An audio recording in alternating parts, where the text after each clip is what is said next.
नमस्कार दोस्तों, मैं आदित्य शर्मा आपका स्वागत करता हूं उत्थान एकेडमी के ऑनलाइन प्लेटफॉर्म पर। जैसा कि आपको विदित होगा, आज 15 दिसंबर 2021 से उत्थान एकेडमी ने अपना नया बैच आरंभ स्टार्ट किया है। इसके अंतर्गत 24 अप्रैल 2022 को जो एमपीपीएससी प्रीलिम्स कंडक्ट कराने वाली है उसकी हम तैयारी करेंगे। तो आज मैं आपको जो है हिस्ट्री पढ़ाऊंगा सर। इसके अंतर्गत हम इतिहास का परिचय देखेंगे, उसका विभाजन देखेंगे, विदेश में इतिहास की क्या अवधारणा रही, किस प्रकार से इतिहास को किसने क्रमबद्ध तरीके से लिखा गया, ये सारी चीजें हम आज के लेक्चर में देखेंगे। तो फिर सबसे पहले देखते हैं हम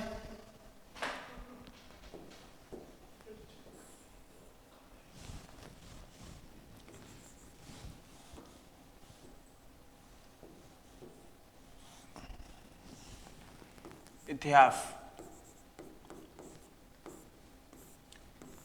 अगर हिंदी में इसका अर्थ देखेंगे सर तो बड़ा ही सिंपल सा है। इति धन आधन हास।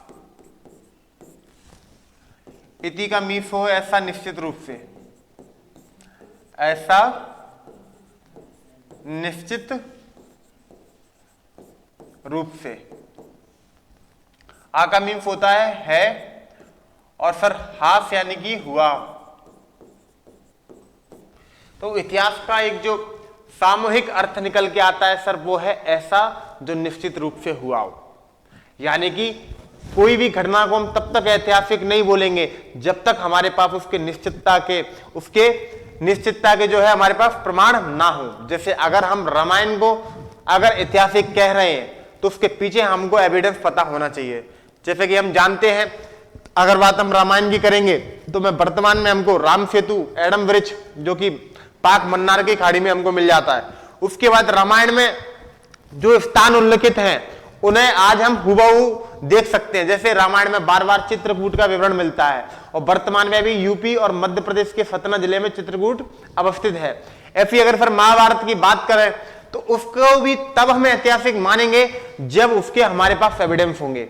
जैसे कि सर हम जानते हैं, अगर कुंतल देश को ही देख लीजिएगा, हमारे मुरैना जिले में जो है माता कुंती का कभी मायका रहा था। और सर महाभारत कालीन मृदभांड, उसके समय के जो भी बर्तन और रथ वगैरह चौटियस वगैरह हमको प्राप्त हुए हैं। तो इस आधार पे हम कह सकते हैं कि रामायण और महाभारत कैसा है, ऐतिहासिक है। इसके बाद सर कुछ चीजें देखते हैं। इतिहास को सर इंग्लिश में बोलते हैं हिस्ट्री, और हिस्ट्री शब्द लिया गया है ग्रीक भाषा के हिस्टोरी से। याद रखना स्पेलिंग्स चेंज है। इतिहास को बोलते हैं सर हिस्ट्री, और यह शब्द लिया गया है ग्रीक भाषा के हिस्टोरी से, जिसका अर्थ होता है अन्वेषण करके जानना। अन्वेषण करके जानना, या पर अन्वेषण करके ज्ञान प्राप्त करना, है ना। यानी कि नॉलेज एक्वायर्ड बाय इन्वेस्टिगेशन। तो हिस्टोरी का मतलब क्या निकल गया है, अन्वेषण करके जानना। इसके बाद सर अगर देखोगे, एक व्यक्ति है हेरोडोटस।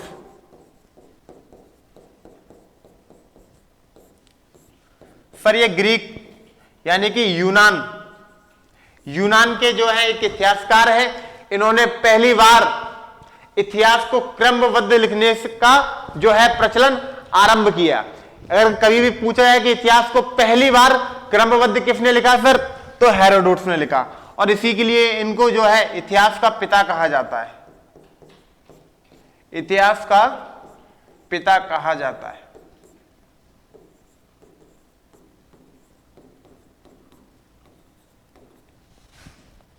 और सर सेकंड चीज, इनकी सर एक पुस्तक है हिस्टोरिका।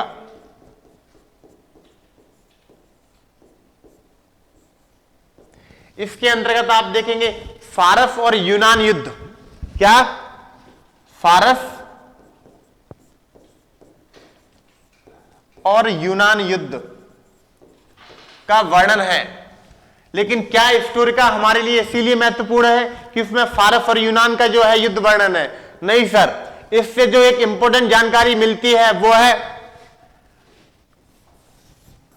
भारत और फारस के संबंध, भारत और फारस के संबंध। हिस्टोरिका से हमको उस समय पे भारत के संबंध फारस के साथ किस प्रकार से थे, किस प्रकार से फारसी लोगों ने भारत पर आक्रमण किया, ये सारी जानकारी सर हमको कहां से मिलती है? हिस्टोरिका से मिलती है। उदाहरण के लिए आप समझिएगा, हिस्टोरिका में लिखा है कि फारसी सम्राट डेरियस प्रथम, जिसे हिंदी शास्त्रों में दारा बहु कहा गया है, उसने भारत पर आक्रमण किया और आक्रमण करके भारत के सिंध प्रांत को जो है जीता, और उस सिंध प्रांत को भारत का या कहो कि उसके साम्राज्य का 20वां प्रांत बनाया। और सर उसे इस सिंध प्रांत से प्रत्येक वर्ष 360 टैलेंट सोना प्राप्त होता था। ऐसा किसने कहा है? हेरोडोटस ने कहा है अपनी पुस्तक हिस्टोरिका में, और बताया उसने कि ये जो डेरियस बहु को जो 360 टैलेंट सोना प्राप्त हो रहा है, इतना उसके जो कुल साम्राज्य में जो आय थी उसका 1/3 सिर्फ कहां से प्राप्त होता था? भारत के सिंध प्रांत से। तो इस प्रकार से भारत की जो है संपन्नता का वर्णन भी हमको हिस्टोरिका में देखने के लिए मिलता है। और कहीं ना कहीं सिकंदर जैसे योद्धाओं ने ऐसी किताबों को पढ़कर वो प्रेरित हुए भारत पर आक्रमण करने के लिए। इसके बाद सर हम आगे देखते हैं भारत का विभाजन, सॉरी इतिहास का विभाजन। क्या है सर? इतिहास का विभाजन।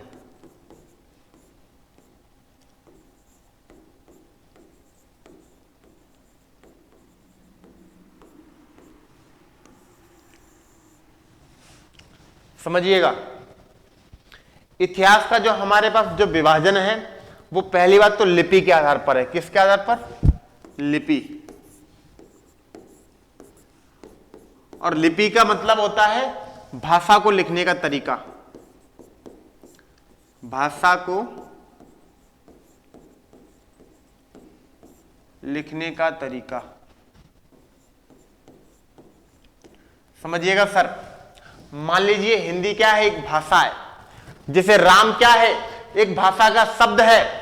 और जब हमने राम को लिख दिया सर, फिर ये क्या हो गया? लिपि। वो बात अलग है कि प्रत्येक भाषा की अलग अलग लिपि होती है। जैसे अगर हमारी भाषा हिंदी है तो उसकी सर लिपि क्या है? देवनागरी। अगर भाषा संस्कृत है तो उसकी लिपि है सर ब्राह्मी। अगर भाषा फारसी है तो उसे खरुष्टी अरमाइक में भी लिख सकते हैं। याद रखिएगा सर, लिपि क्या है? भाषा को लिखने का तरीका। तो लिपि के आधार पर हमने इतिहास का विभाजन किया है। और सर ये जो विभाजन है वो 3 प्रकार से है, याद रखना। कितने प्रकार से? 3 प्रकार से। पहला है सर प्राग ऐतिहासिक काल।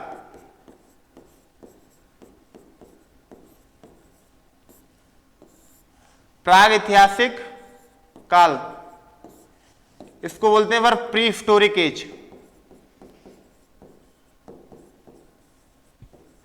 Pre historic age. दूसरा है सर आदि ऐतिहासिक काल।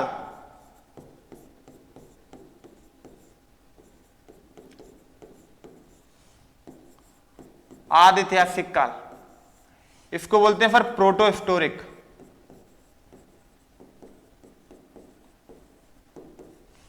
Proto historic age. और फिर तीसरा है ऐतिहासिक, ऐतिहासिक काल, इसको बोलते हैं सर जी हिस्टोरिक एज। समझिएगा, इतिहास को लिपि के आधार पर 3 भागों में बांट दिया।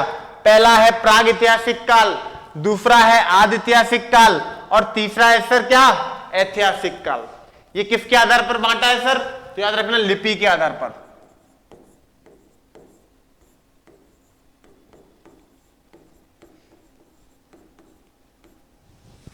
समझिएगा, पहला हम देखते हैं प्राग ऐतिहासिक काल।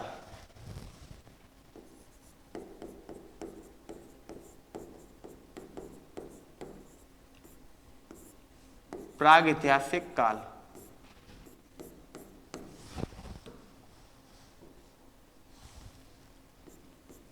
प्राग ऐतिहासिक काल समझिएगा, ये प्राग ऐतिहासिक काल मानव विकास का वह काल है जब मनुष्य ने जो है बोली तो थी उसके पास उसकी भाषा तो थी, लेकिन उसके पास लिपि नहीं थी। मान लीजिए बंदर है आज, या कोई और जानवर है, उनकी कोई ना कोई भाषा तो रही होगी या रहती होगी, आज भी कुछ ना कुछ बोली तो होती होगी जिसमें वो बात भी करते होंगे, लेकिन क्या वो अपनी बातों को लिखकर प्रेषित करते हैं? तो फिर नहीं। ऐसे ही इस समय पे मनुष्य कैसा है? खनाबदोष है, जानवर की तरह है। उसके पास भाषा तो है, लेकिन क्या नहीं है सर? लिपि नहीं है। तो पहला ही देख लीजिएगा, प्रागैतिहासिक काल मानव विकास का वह काल है जिस काल में मनुष्य ने लिपि का विकास नहीं किया। काय का विकास नहीं किया सर? लिपि का विकास नहीं किया। और इसके अंतर्गत जिसका हम अध्ययन करेंगे वो है सर पाषाण काल। पाषाण काल, स्टोन एज। समझिएगा सर, प्रागैतिहासिक काल मानव के विकास का वह काल है जिस काल में मनुष्य ने लिखना नहीं सीखा था, यानी कि उसकी कोई भाषा तो रही होगी। आज भी देखिए, कोई भी जानवर हो, कोई भी जीव हो, उसका कुछ ना कुछ बोलने का माध्यम तो होता है सर, लेकिन लिख कुछ विशेष प्राणी ही पाते हैं। जैसे कि सर एक हम है जो होमोसेपियन यानी कि मानव है, वो अपनी भाषा को लिख के भी प्रेषित कर सकता है। लेकिन इस काल का मनुष्य, कब? प्रागैतिहासिक काल का मानव भाषा तो रखता था, लेकिन उस भाषा को लिखकर प्रेषित करना नहीं जानता था, यानी कि लिपि का विकास नहीं हुआ था। और इस काल के अंतर्गत हम किसको पढ़ेंगे सर? किसका अध्ययन करेंगे? पाषाण काल का पढ़ेंगे।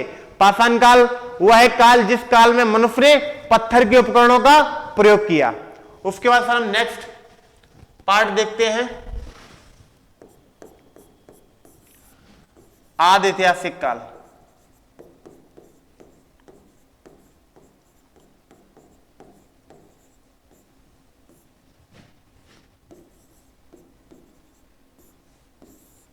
समझिएगा सर, अभी हमने देखा प्रागैतिहासिक काल में मनुष्य ने लिपि का विकास नहीं किया है, लेकिन आदि ऐतिहासिक आते आते मानव ने लिपि का विकास कर लिया।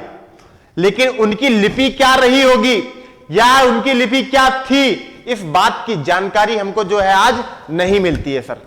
फॉर एग्जाम्पल अगर आप देखोगे तो सिंधु घाटी सभ्यता एक सुविकसित सभ्यता है, उसकी एक लिपि भी है, लेकिन उस लिपि में क्या है इसका अध्ययन हम नहीं कर पाए। यानी कि मानव विकास का वह काल जिस काल में मनुष्य ने लिपि का तो विकास कर लिया था सर, लेकिन हम आज उस लिपि को पढ़ नहीं पाए। तो ऐसे काल को किस में रखेंगे? आदि ऐतिहासिक काल में रखेंगे। समझिएगा, यानी कि क्या है? लिपि तो है, लेकिन उसका हमने अध्ययन नहीं कर पाया। और इसके अंतर्गत जिस हम टॉपिक को पढ़ेंगे सर, वो है हमारा क्या? सिंधु घाटी सभ्यता। सिंधु घाटी सभ्यता,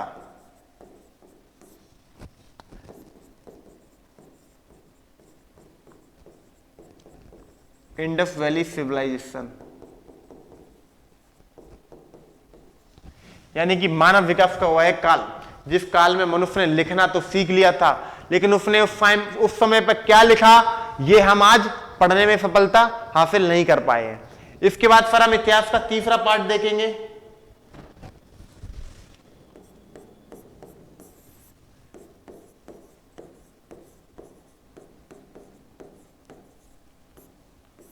ऐतिहासिक काल। समझिएगा साहब, यह मनुष्य के विकास का वह काल है जिस काल की हमारे पास लिपि भी है, और उस लिपि को आज हम सुव्यवस्थित तरीके से पढ़ भी पा रहे हैं। बता दूं सर, क्या लिपि भी है और उसको हम पढ़ भी पा रहे हैं। उदाहरण के लिए देखिएगा, सिंधु घाटी सभ्यता के बाद से, समझना सर, सिंधु घाटी सभ्यता के बाद से कल तक का समय,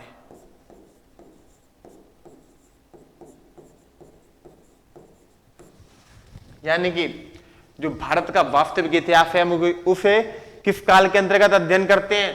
ऐतिहासिक काल के अंतर्गत। इसके टाइम पे कौन सा टाइम पीरियड आएगा?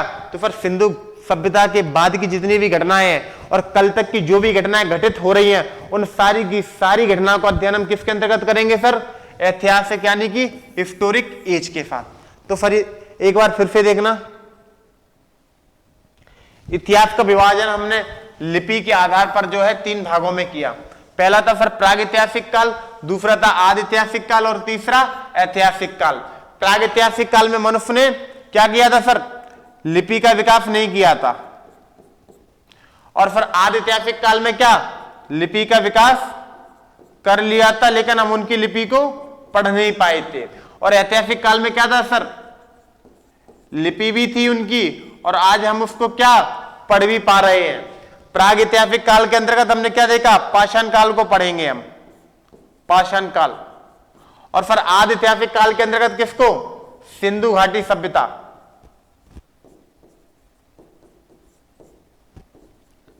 सिंधु घाटी सभ्यता।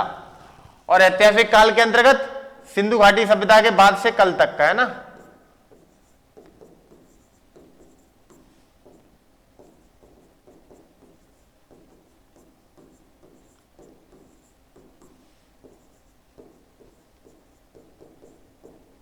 कल तक का जो इतिहास है किसके अंतर्गत पढ़ेंगे? ऐतिहासिक काल के अंतर्गत पढ़ेंगे। इससे पहले हमने जो फर्क देखा था, समझिएगा, हिस्ट्री शब्द के बारे में देखा था। ये ग्रीक भाषा के स्टोरी से लिया गया था, जिसका अर्थ क्या था? अन्वेषण करके ज्ञान प्राप्त करना, यानी कि नॉलेज एक्वायर्ड बाय इन्वेस्टिगेशन। इसमें हमने देखा कि जो पहली बार इतिहास को सीक्वेंस यानी क्रमबद्ध तरीके से लिखने का कोई कार्य कर रहा था, तो कौन कर रहा था? हेरोडोटस। और इसीलिए इनको क्या बोला गया? इतिहास का पिता। सर इनकी एक पुस्तक थी क्या? हिस्टोरिका। और इस हिस्टोरिका में भारत और फारस के संबंधों का वर्णन किया गया था, जिसमें बताया गया था कि डेरियस प्रथम ने भारत पर आक्रमण किया और भारत के सिंध प्रांत को विजित किया, और इस सिंध प्रांत को उसने अपने साम्राज्य का 20वां प्रांत बनाया सर। और इस 20वें प्रांत से उसको हर वर्ष 360 टैलेंट सोना प्राप्त होता था। और ये जो सोना है उसकी कुल आय का 1/3 था। ये किस में लिखा है सर? हिस्टोरिका में लिखा हुआ है। आजकल आप देख रहे होंगे पीएससी में कथन का ट्रेंड चल चुका है, तो कथन क्या है क्या नहीं है सारी चीजें आप याद करते रहिएगा। उसके बाद सर हमने इससे पहले देखा था इतिहास के बारे में, जिसका अर्थ निकल के आया था क्या? ऐसा जो निश्चित रूप से हुआ हो। सामान्यतः इतिहासकार या वैश्विक इतिहासकार जो है उनकी ये मान्यता थी कि भारत में इतिहास का जो है क्रमबद्ध तरीके से कभी भी लेखन हुआ ही नहीं। भारत में जो पहली बार इतिहास लिखने की कला को अगर कोई लेके आया है तो उसका श्रेय दिया जाता है किसके ऊपर? यूनानियों को और ईरानियों को। यानी कि भारत का इतिहास अगर सर्वप्रथम किसी ने लिखा है तो वो कौन लोग हैं? यूनानी लोग हैं। इसके बाद सर कल हम देखेंगे पाषाण काल। पाषाण काल कि किस प्रकार से मनुष्य अपना विकास करेगा, कब वो पत्थर के उपकरणों का प्रयोग करेगा, कब वो तांबा, कब कांसा और कब लोहे का प्रयोग करेगा। ये सारी की सारी हम कब देखेंगे? कल के वीडियोस में देखेंगे। तो कल से सर आपके एग्जाम के पॉइंट ऑफ व्यू से बहुत ही महत्वपूर्ण क्लास है, तो कोई भी बिना मिस किए क्लास लीजिए। धन्यवाद।